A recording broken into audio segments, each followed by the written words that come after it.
Actually, I had somebody ask me that just this morning. They wanted to know whether or not they should be looking at a proposal or a bankruptcy. Mm-hmm. And my answer was, 90% of the people who come to see me always think about proposals. They don't want to do a bankruptcy. The word scares them. There's a bad connotation to it. So they want to avoid bankruptcy altogether and they just want to do a proposal. Well, unfortunately, there are many things that people don't know about proposals and or bankruptcy. And unless someone looks at your situation and determines what you have to pay, both in a bankruptcy or proposal, there's no way of knowing ahead of time which one is better for you. They're both under the Bankruptcy Act. They both ruin your credit rating.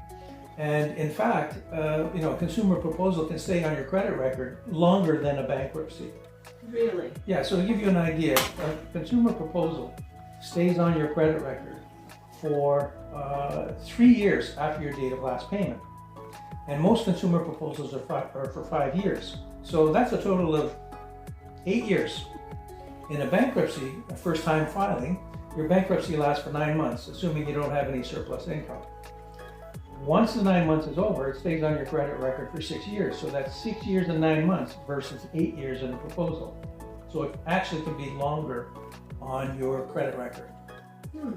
Now, having said that, there's a few other differences as well. So for instance, when you're filing a consumer proposal, what you're doing is you're offering creditors cents on the dollar in order to avoid bankruptcy.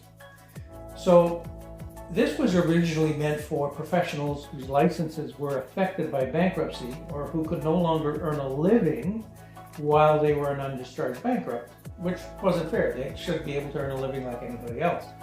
So they came up with this thing called the consumer proposal that allowed these people to offer money to the creditors, and upon acceptance, they just keep working and they can earn a living. When trustees found out how much money they could make from these proposals, they quickly started to try and get everyone to go to proposals. Well, how much money can they make? Actually, up to 40% of everything that you pay into a proposal can go into the trustees' pockets. So they make a lot from it. It's a great motivator, I would say.